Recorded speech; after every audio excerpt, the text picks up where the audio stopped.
welcome to my channel. I am Janelle, and today, finally, I am going to do a makeup tutorial after so many tries. Ito na talaga. So this makeup tutorial is about summer look. So if you want to learn more, just keep on watching. Let's go!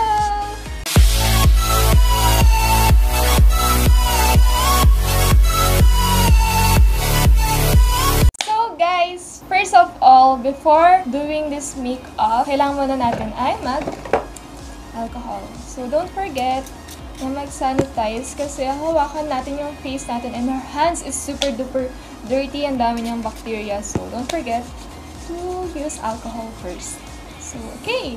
So, this look ay gagawin ko lang naman na something na pwede mong gamitin whenever you go to beach or if you wanna go to a tropical themed debut, parang mga ganon. So, let's get started. Okay? Pagkatapos nung alcohol, lagay tayong clip. So, yung hair hindi mapupunta sa face natin habang nagme-makeup tayo at hindi nakakairita. There you go! Mukha akong itlog! First, we have to put this one. A primer. My primer is Banila ko. The Primer Classic. And it's only a tester. Yan. Sample size lang siya. Yan. Lagay lang ako dito ng konti. And I'll put it sa four corners ng face ko. Yan. Sobrang konti lang, like pea size lang. Hindi ako sobrang madami maglagay ng primer. I-spread ko na siya sa buong face ko. Especially dito sa T-zone kung saan madaling mag-oil up ako. So, I have combination skin. Ang dry ng skin ko sa mga part na yan. Tapos, pagdating dito, sobrang oily.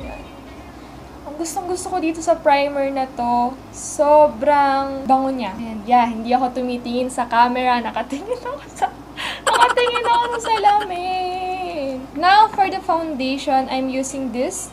The Isadora Cover Up Foundation and Concealer. Yeah. This tube is actually from my sister-in-law na from Qatar to. Pinadala niya sa akin. And I really love it. As in. Kasi sobrang ganda ng coverage niya. Tapos, kasi yung foundation na ginagamit ko dati, which is this one, the Maybelline Matte Poreless, hindi ko na siya ka-shade. So, nilagay akong konti dito. Isang pump muna. So guys, ang masasuggest ko lang, kung gagamit kayo ng foundation ngayong summer, make sure na meron siyang SPF. Alam naman nating lahat yan. Para magkaroon tayo ng protection against the sun. Especially here in Cabanatuan na sobrang init. Sobrang tirik yung araw. And yeah. Ngayon dito sa look na to, ang gagawin ko, mag-focus lang ako sa T-zone kasi ayoko masyadong heavy. Especially ngayong summer, nakaka-asiwa kapag sobrang bigat ng foundation mo.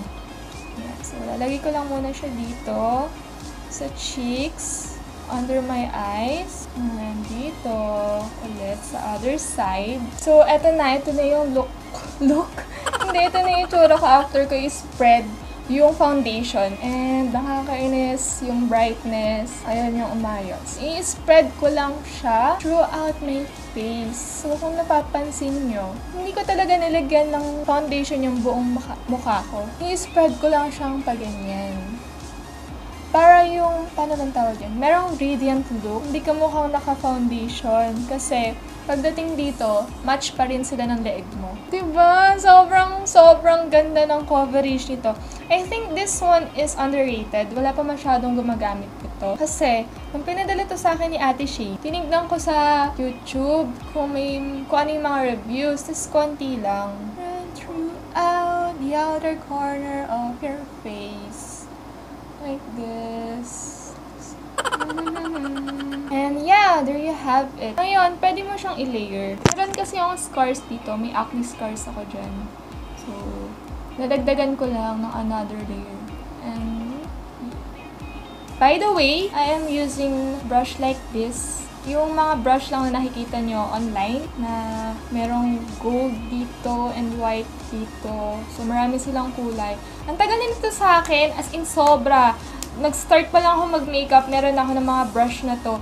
At ang tibay nila, okay na. Hindi sila original, but do work fine for me. And tapos na yung base. Now, we will be moving to concealer. Ito yung concealer na ginagamit ko, yung Age Rewind. Tinanggal ko na yung foam dito kasi dugyot niyang tignan. Kuha kong konti. Tapos kuha kong brush na katulad nito. Yan, tulad niyan. Tapos kuha kong konti. Ayan, concealer tayo. Tutuloy ko lang kasi nag-memory full eh. Nagbilit akong konti. So, ayan. Kuha tayong konti. Nawala na yung kinuha ko kanina. Naglalagay dito sa ilalim ng mata. Para mukhang hindi nagpupuyat. Ayan, ganyan yung itsura niya. Ayan, ganyan. So, remember, ganito mag-apply ng concealer. Don't do that, dot. Walang kwenta yun. So, do this. Konti-konti dito sa lids. Kasi maglalagay tayo ng eyeshadow later. Tapos, normally, kapag ka-heavy makeup ako, naglalagay din ako dito, and dito. Pero, since hindi ko naman na-achieve yung super-duper plakadong makeup, wag muna. So, I'm going to get a dump sponge. And, yan. Blend it. Also, common mistake, kapag ka naglalagay ng concealer, sobrang nilalapit nyo dito, As in, sobrang lapit dun sa mata. Kaya kapag ka binlend nyo, parang naiipon lang dun yung concealer. Tapos ang pangit niya tignan. So, medyo ilayo nyo ng konti. Okay na siguro to dito. Then mag-start. Then, after nyan, magbe-bake tayo. Kasi, summer, syempre, madaling mahulas yung makeup. So, importante yung pagbe-bake. By the way, I am using the Nichido in the shade Creamy Glow. So, favorite naman to ng lahat. Including me, ever since day 1, I've been using this and it never failed me so far. Hindi lang dito. Kung meron mang pinakapawisin na lugar ng face ko, ito yun. Yan! So, ganyan na yung itsura natin ngayon. Tara na, tapos na. So, nope, it's not yet finished. After ng pagbe-bake, meron naman tayong susunod na gagawin, which is to set the other part of my face with another powder, which is this one, the Rimmel. Dito pa ba? Na-heat pan na ng sobra-sobra eh. Yung Rimmel Stay Matte Long-Lasting Pressed Powder. Sobrang maaasahan to. Kuha ko ng fluffy brush like this one. Then, pat ko siya sa other part of my face na walang loose powder. After nyan, syempre, hindi pwedeng mawala ang kilay. Kilay is light. So, for my eyebrows, I am using this one. Yung, the Face Shop Style My Eyebrow in the shade 02 or Black Brown. Ito siya. So, ito na rin yung ginagamit ko for over a year. Since niregalo siya ng friend ko. Kasi nagustuhan ko siya kasi tumatagal siya. So, ito yung ginagamit kong pang-line ng eyebrows ko. Mamaya malalaman mo nyo kung ano yun naman yung pang-fill-in ko. Sundan ko rin yung brows ko. Ayan, na-fill in na siya. Fill in. Na-linean ko na siya. Next, the other side. And there, tapos ko na siyang linean. Hindi ko alam kung pantay. Pantay ba? Kung di man pantay, don't worry. Tigasin pa natin yan mamaya.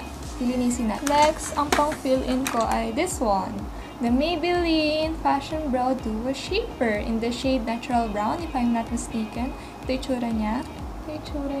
Ito talaga ang matagal ko nang ginagamit ever since.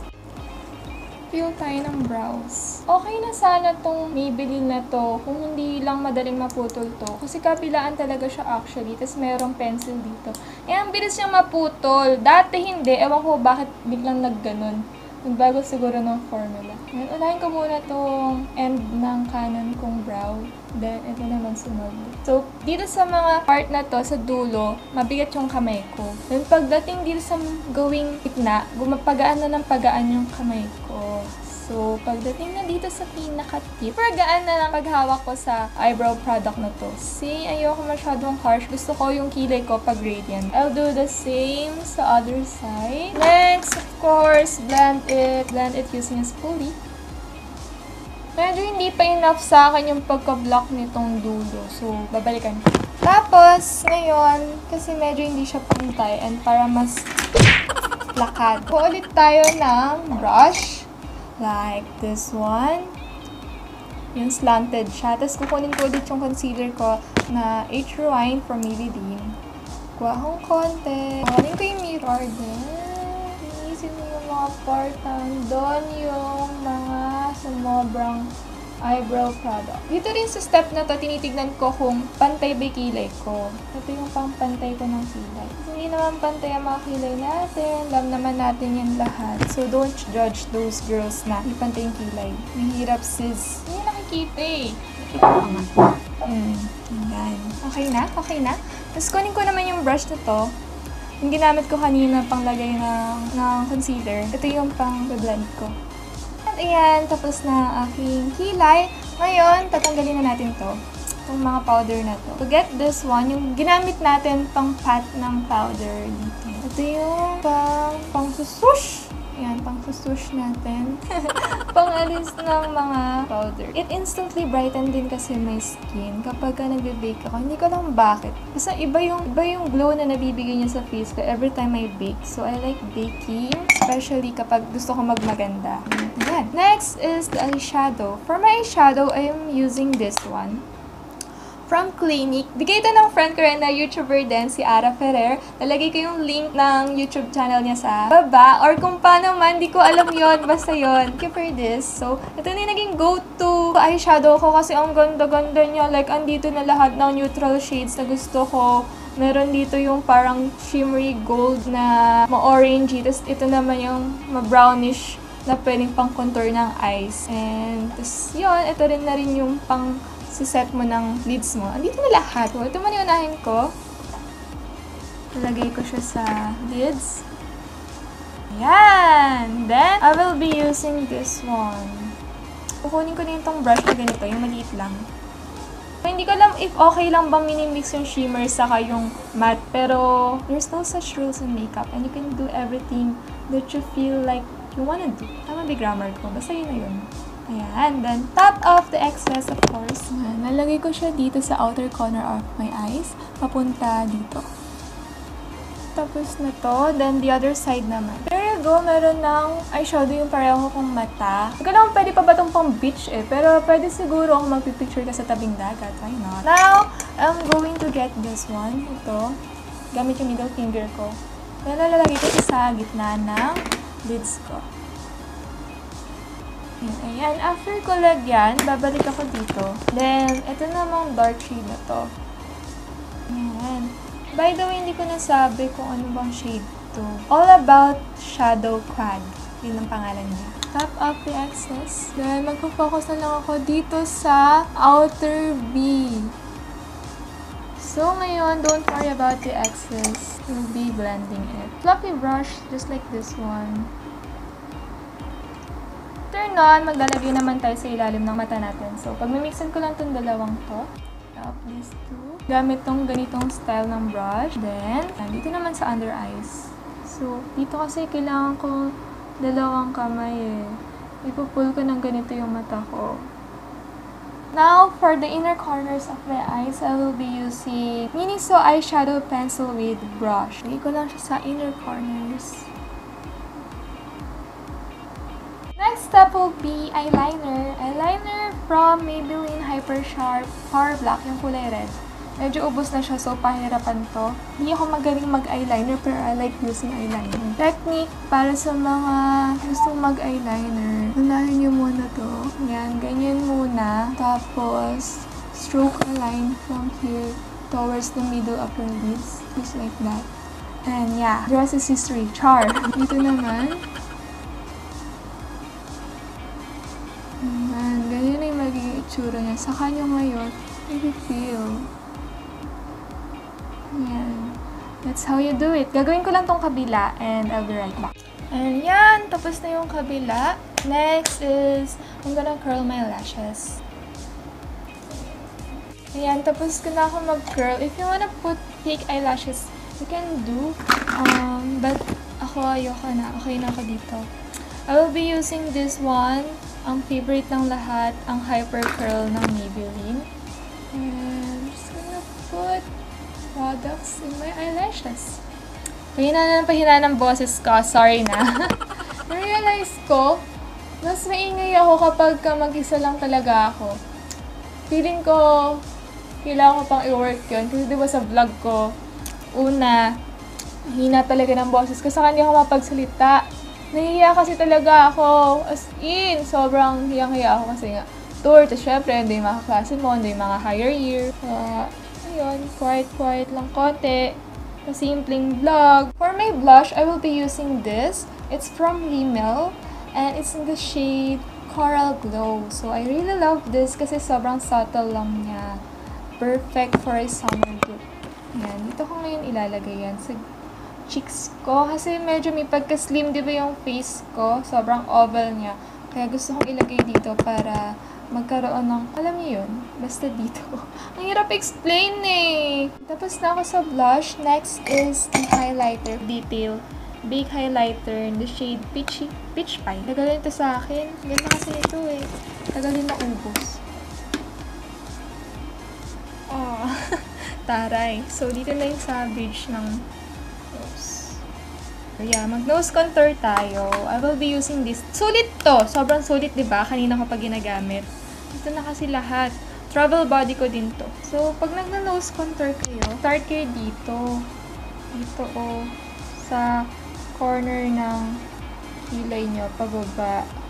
Yan, sobrang tumangos ng sobra, diba? So, syempre, i-blend pa natin yan. As usual, mas maliwanag dito, kaya parang light tong part na to. There you go! Next is, of course, lipstick.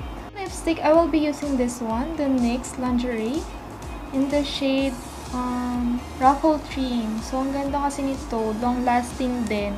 Tapos, perfect for everyday look. So, tapos na ako in 3, 2, 1.